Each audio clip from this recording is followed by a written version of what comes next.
ও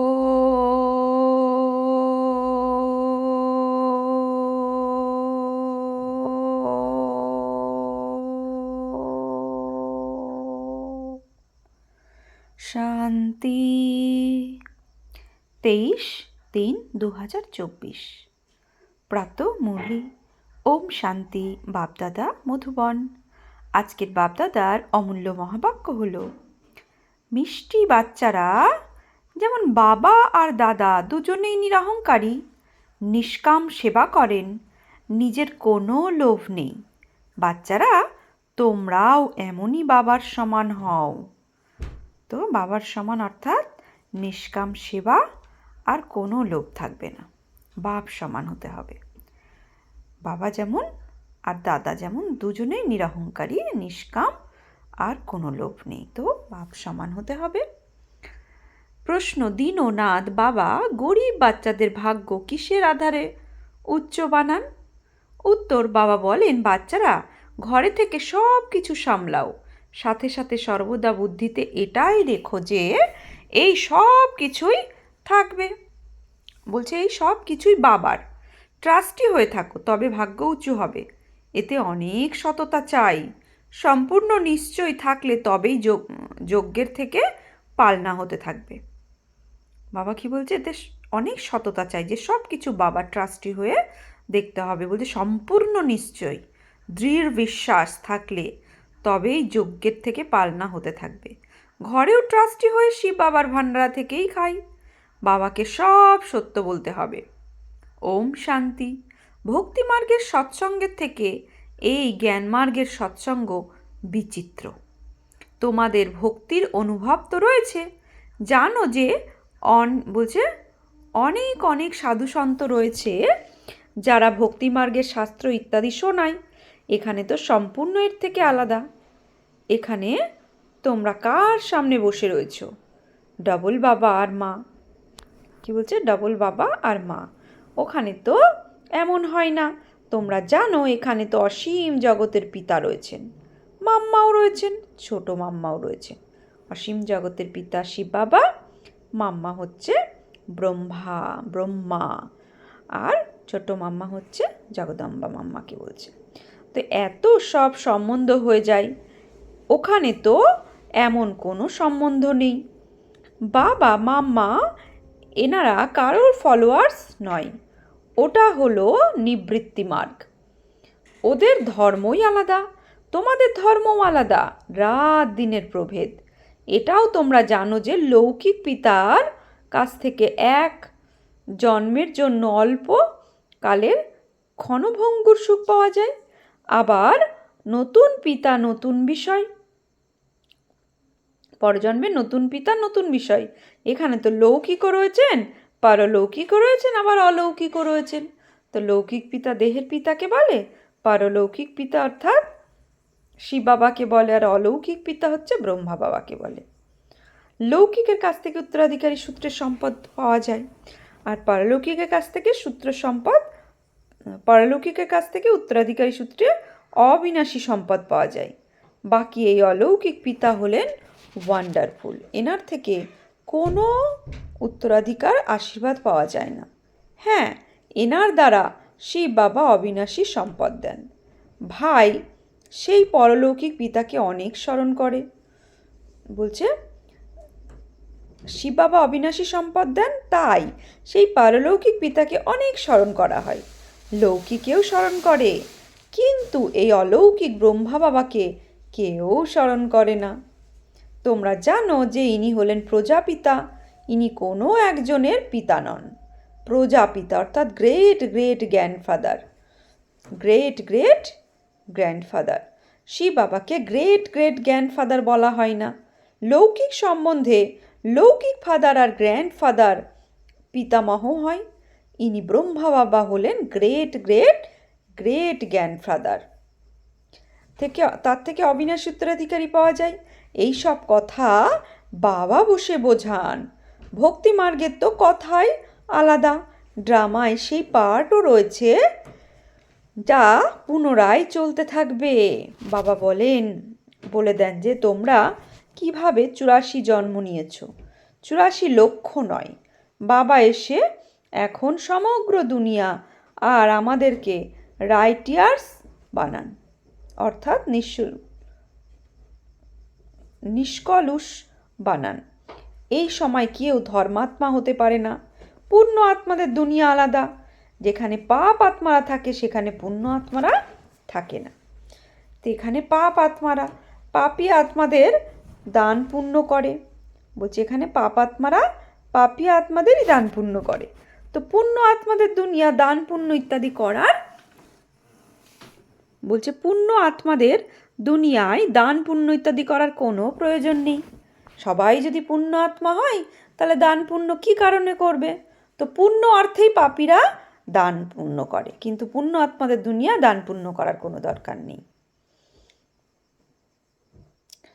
ওখানে এই জ্ঞানই থাকে না যে আমরা সময়ে, বলছে আমরা সঙ্গমে 21 জন্মের অবিনাশী উত্তরাধিকারী নিয়েছিলাম না। এই জ্ঞান এখানেই অসীম জগতের পিতা কাছ থেকে তোমরা পাও, যার ফলে 21 জন্মের জন্য সদা সুখ, হেলথ, ওয়েলথ সব কিছুই প্রাপ্ত হয়। তা 21 জন্ম অর্থাৎ সত্যযুগে 8 আর ত্রেতাতে 12 আর বর্তমানে সঙ্গমে 1। তো 21 জন্মের জন্য হেলথ, ওয়েলথ সব কিছুই প্রাপ্ত হয়। ওখানে তোমাদের আয়ু বৃদ্ধি পায়। নামই হলো অমরপুরী। কথিত আছে যে শঙ্কর পার্বতীকে কথা শুনিয়েছিলেন। সূক্ষ্ম লোকে তো এই কথা হতে পারে না, তাও আবার অমর কথা। তা কি একজনকেই শোনানো হয়? না, তা হয় না। এ হলো ভক্তি মার্গের কথা, যার উপরে তারা আজও দাঁড়িয়ে রয়েছে। সর্বাপেক্ষা বড় অলৌকিক কথন হলো ঈশ্বরকে সর্বব্যাপী বলা। এটা বলে ডিফেম অর্থাৎ কুৎসা দেওয়া করা হয়, ডিফেম করা হয়। অসীম জগতের পিতা যিনি তোমাদের বিশ্বের মালিক বানান, তার উদ্দেশ্যে বলা হয় সর্বব্যাপী তিনি। মাটির পাত্রের টুকরোতে, পাথরের টুকরোতে, প্রতিটি কণায় কণায় মিশে রয়েছেন। নিজের থেকেও বেশি গ্লানি করে দিয়েছে। নিজেকেও কণায় কণায় পাথরের টুকরো রাখে না, কিন্তু ভগবানকে কণায় কণায় পাথরের টুকরোয়, মাটির টুকরোয় পাঠিয়ে দিয়েছে। তো আমি তোমাদের কত নিষ্কাম সেবা করি। আমার কোনো লোভ নেই যে প্রথম স্থান অধিকার হব না, অন্যদেরকে তৈরি করার ইচ্ছাই থাকে। একেই বলা হয় নিষ্কাম সেবা। বাচ্চারা বাবা তোমাদের নমস্কার করেন। তো স্বয়ং ভগবান বাচ্চাদেরকে নমস্কার করেন। মধুবনে ডায়মন্ড হলে বড় করে চিত্র দেওয়া আছে। হ্যাঁ, বাবা কিতনা নিরহংকারী হে, বাচ্চোं को নমস্তে করতে হে। তো আজকে বাবা এই মুরলিতেও বলেছে যে বাবা কত নিরহংকারী, যে বাচ্চাদেরকে নমস্কার করেন। বাবা নিরাকার, কত নিরহংকারী, কোনো অহংকার নেই। পোশাক ইত্যাদিও সেই রকম কিছুই পরিবর্তন হয়নি, তাই না? ব্রহ্মা বাবার পোশাকও কিছুই পরিবর্তন হয়নি, ওই একই পোশাক। না হলে তারা তো তাদের পোশাকই বদল করে ফেলে। এনার পোশাক সেই রকম সাধারণ। অফিসারদের ড্রেসও বলা হয়, বলছে অফিসারদের ড্রেসও বদল হয়। এনার তো সেই সাধারণ একই পোশাক, কোনো পার্থক্য নেই। বাবাও বলেন যে আমি তো সাধারণ শরীর ধারণ করি। তাও আবার কেমন? যিনি স্বয়ং নিজের জন্মকে জানেন না, সে কতবার পুনর্জন্ম নিয়েছেন। ওরা তো 84 লক্ষ জনই বলে দেয়। শোনা কথা, এতে কোনো লাভ নেই। ওরা তো ভয় দেখায়, এমন কার্য করলে গাধা, কুকুর ইত্যাদি হয়ে জন্মাবে। বাছুরের লেজ ধরে সাঁতরে পার হয়ে যায়। গরু সেখানে কোথা থেকে এলো?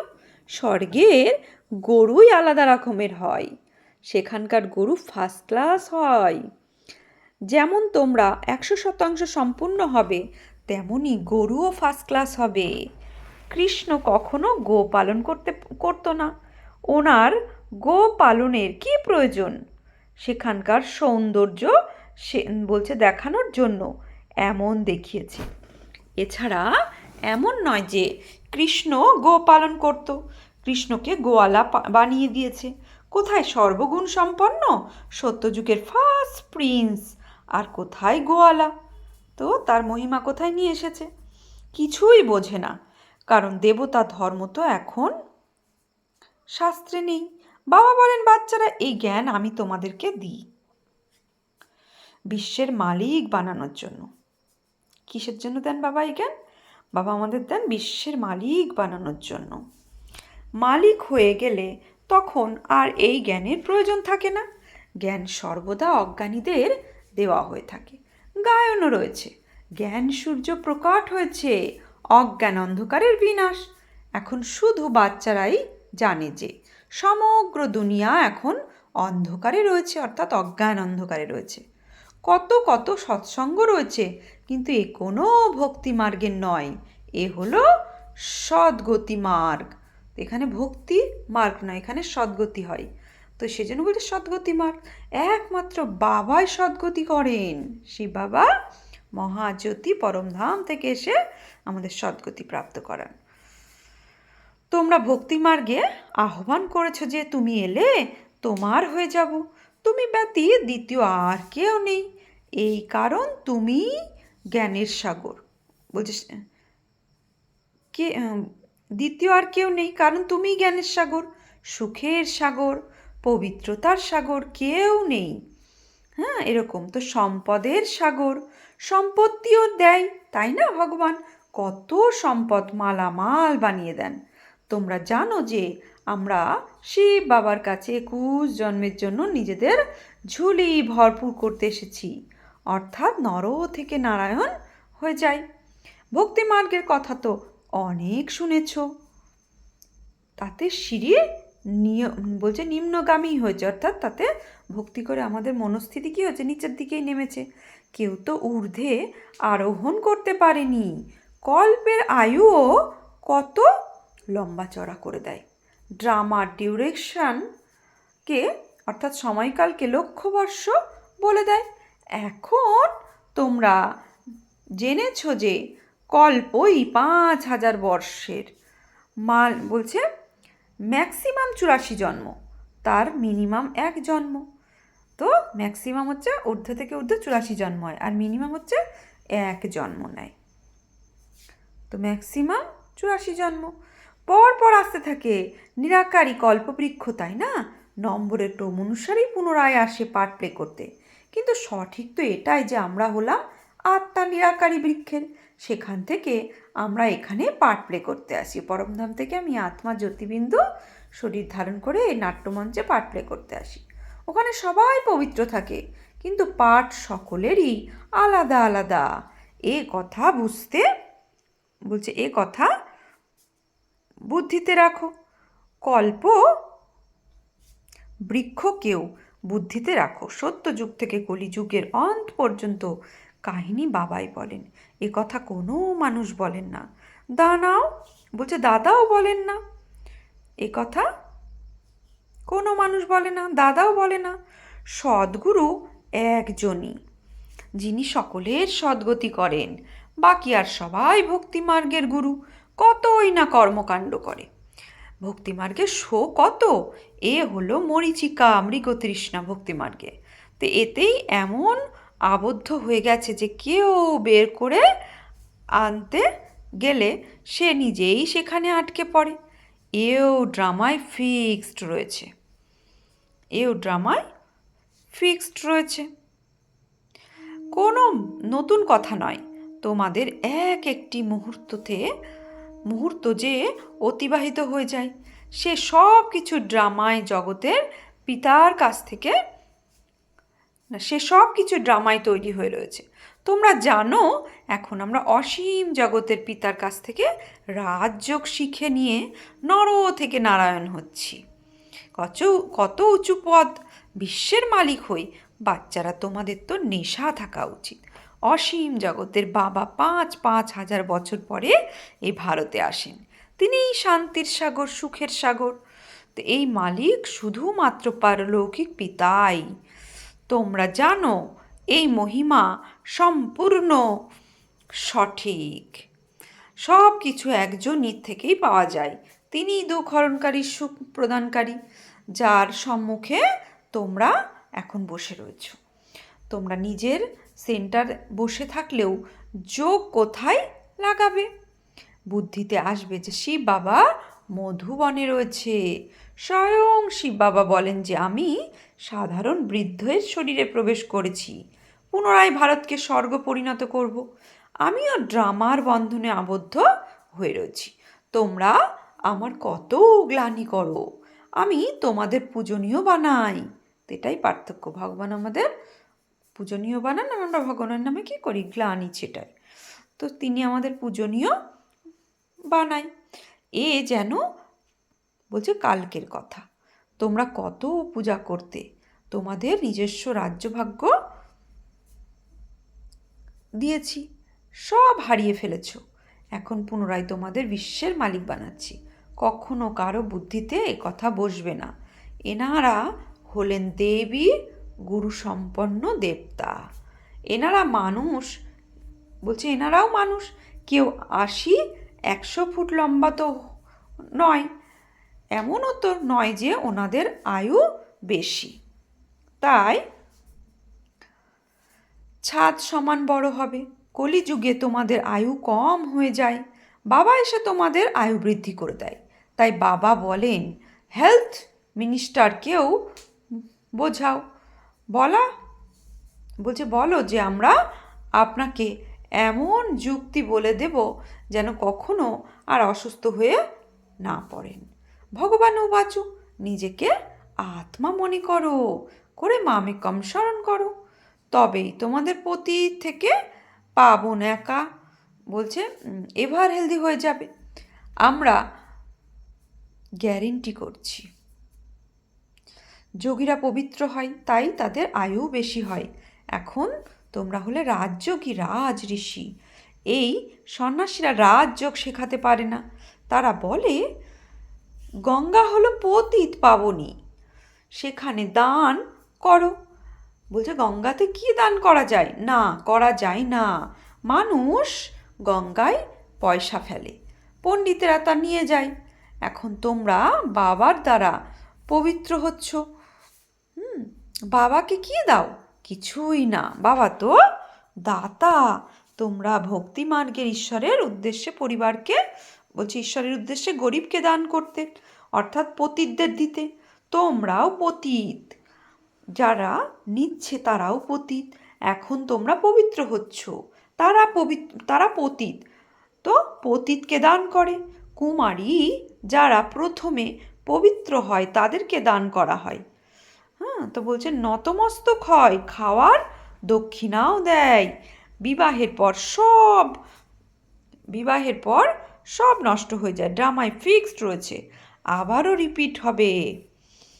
ভক্তি মার্গের পাঠও হয়ে গেছে।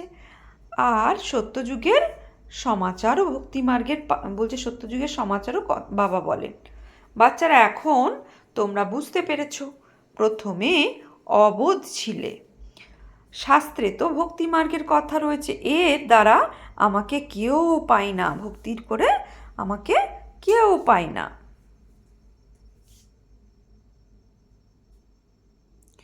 তো ভগবান বলছে এর দ্বারা আমাকে কেউ পায় না। তখন তো আর আমি একবারই আসি পুরনোকে নতুন বানাতে। আমি গরিবের ত্রাতা, গরিবদের সাহুকার বানাই। গরিবরা তো ঝট করে বাবার হয়ে যায়। তারা বলে বাবা আমরা তোমার, সব কিছুই তোমার। বাবা বলেন ট্রাস্টি হয়ে থাকো, বুদ্ধি দিয়ে বোঝো যে এইসব আমাদের নয়, বাবার। এর জন্য বড় সুচতুর বাচ্চা চাই। আবার ঘরে যখন ভোজন বানিয়ে খাও, অর্থাৎ যজ্ঞর থেকে ভোজন করো, কারণ তোমরা এই যজ্ঞে সমর্পিত, তাই সব কিছু এই যজ্ঞের হয়ে গেছে।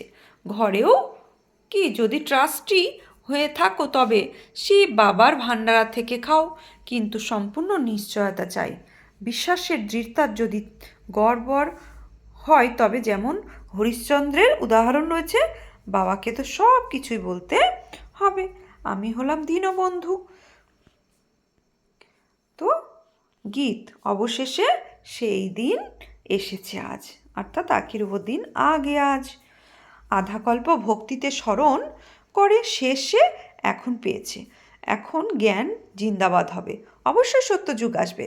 মাঝে রয়েছে সঙ্গম, যেখানে তোমরা উত্তম থেকে উত্তম পুরুষ হও। তোমরা পবিত্র প্রবৃত্তি মার্গীয় ছিলে, পুনরায় 84 জন্ম হয়ে অপবিত্র হয়ে যাও, আবার পবিত্র হতে হবে। কল্পপূর্বেও তোমরা এভাবেই হয়েছিলে। কল্পপূর্বে যে যতখানি পুরুষার্থ করেছিল এখনও তাই করবে। নিজের অবিনাশী উত্তরাধিকার নেবে। বাবা সাক্ষী হয়ে দেখেন। বাবা বলেন তোমরা হলে মেসেঞ্জার, আর কেউ তো মেসেঞ্জার পেগাম্বার হতে পারে না। একজনই সদ্গুরু রয়েছেন যিনি সদ্গতি করেন। অন্য ধর্ম নেতারা আসে ধর্মের স্থাপন করতে।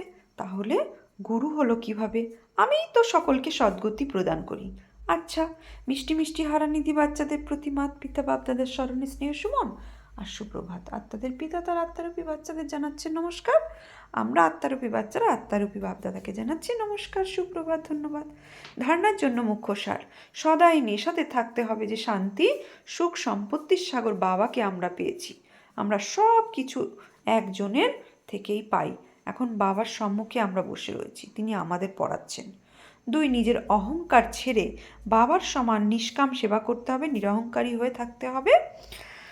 মেসেঞ্জার পেগাম্বার হয়ে সকলকে পেগাম্বার অর্থাৎ ঈশ্বরীয় বার্তা দিতে হবে। বরদান: সকল পদার্থগুলির আসক্তি থেকে পৃথক হয়ে অনাসক্ত প্রকৃতিজিৎ ভব। যদি কোনো পদার্থ কর্মেন্দ্রিয়গুলোকে বিচলিত করে অর্থাৎ আসক্তি ভাব উৎপন্ন হয়, তাহলে ডিটাচ হতে পারবে না। ইচ্ছাই হলো আসক্তির রূপ। কেউ বলে ইচ্ছা নেই কিন্তু ভালো লাগে, তো এটাও হলো সূক্ষ্ম আসক্তি। এগুলোকে সূক্ষ্ম রূপে বলছে চেকিং করো, তো এই পদার্থ অর্থাৎ অল্পকালের সুখের সাধনের আকর্ষণ তো করে না। এই পদার্থ হলো প্রকৃতির সাধন। যখন এর থেকে অনাসক্ত অর্থাৎ ডিচার্জ হতে পারবে, তখন প্রকৃতিচিৎ হবে। স্লোগান: আমারের ঝামেলা থেকে ছেড়ে অসীম জগতে থাকো, তবেই বলা হবে বিশ্বকল্যাণকারী।